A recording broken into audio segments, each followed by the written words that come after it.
There are lots of interesting borders around the world, but have you ever wondered what the shortest border in the world actually looks like? You may have seen it before without realizing it.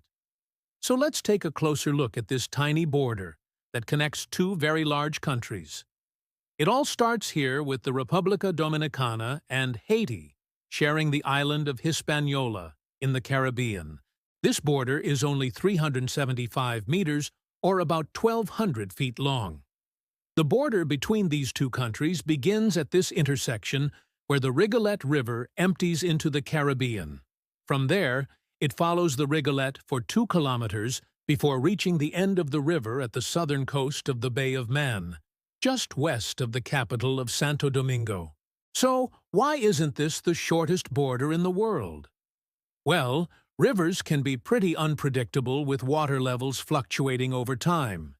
In times of drought, the river can shrink significantly, and this has caused problems for people trying to use the river as a border. For example, in 1924, a Dominican general crossed the river in a different location to attack Haiti. That led to a war between the two countries. So instead of using the river as a border, they decided to set their border here along the highest point of land, which creates this small peninsula within Dominican territory. While it may seem like an odd choice for a border, it actually makes a lot of sense. The terrain along the river was mostly swampland, and during the colonial era, when the border was first established, it would have been nearly impossible to cut a road through the thick jungle.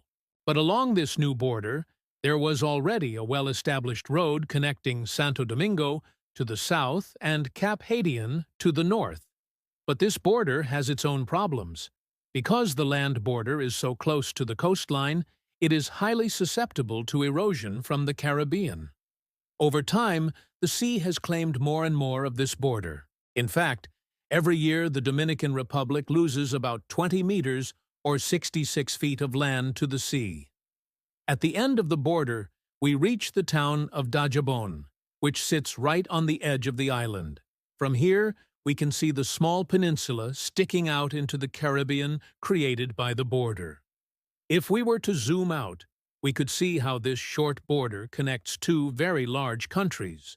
The República Dominicana covers most of the island of Hispaniola, while Haiti occupies the western third of the island.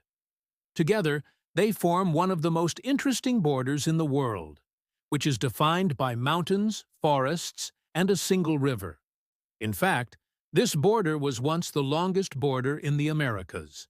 Back in 1859, the borders of the Dominican Republic and Haiti were extended to the Rio Yaque del Norte, making their border 400 kilometers long. But as the years went on, various parts of this border were adjusted until finally, in 1924, the border was moved to the Rio de las Venas, creating much shorter borders between the two countries. While the border may not be the shortest on the entire planet anymore, it is still shorter than many others, especially considering how close these two countries are to each other. If you were to walk along the border, you could easily see both countries at the same time. As we continue walking along the border, we will eventually reach the end of the road and hit the beach, where we can relax and enjoy the beautiful white sand and crystal-clear waters of the Caribbean. Hopefully, you enjoyed learning about the shortest border in the Americas, and maybe even the world. Thanks for watching, and see you next time.